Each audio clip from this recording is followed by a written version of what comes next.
आजको दिन काठमाडौँ देख्दाखेरि पिर पर्छ? एकदमै पिर पर्छ।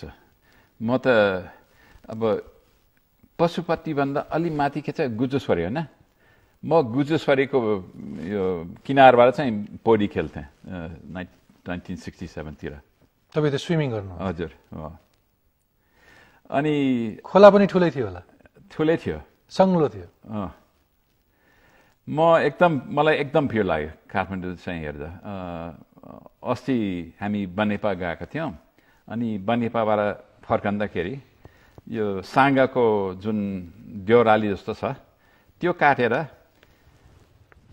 सडनली चाहिँ there was a view of Kathmandu valley. त्यो काठमाडौँ उपत्यकाको दृश्य चाहिँ देख्न पायौँ।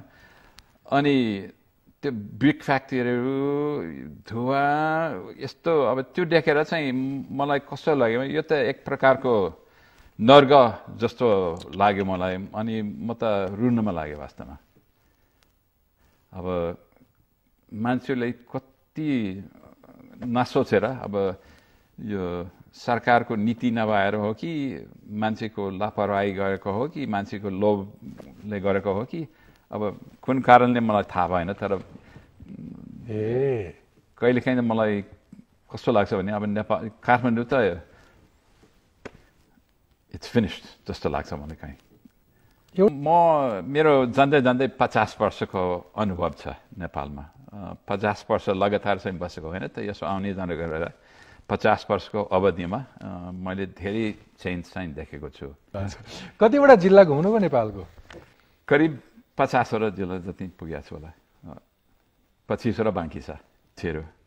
नेपाली जनता, नेपाली मान्छेहरू जस्तो दानी है, जस्तो अब मिलनसार, जस्तो दायित्व, जस्तो काइन्डनेस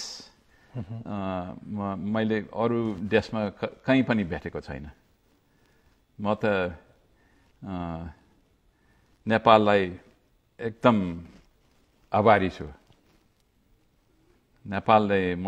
मैले नेपाललाई दिएको केही छैन, तर नेपालले मलाई दिएको चाहिँ I can never repay that debt.